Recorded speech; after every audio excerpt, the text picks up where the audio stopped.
We have another very two things which most of the societies, large societies, I would say. I have a society of 1480 members as well as small society as small as 7 members. In between, I have large societies of 400, 500, 700 members. Those societies have a lot of AMCs to be mentioned. How do they do it? They put it on the big whiteboard. Your contract started on this date. Your contract gets over on so and so date.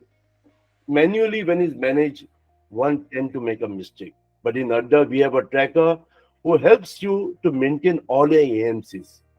You know when to start, when to end, when you get a notification also. You can see it online on a daily basis.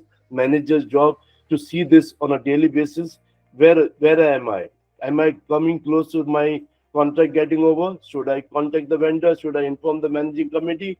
Should I do this? Should I do that? So they are well aware of what is next.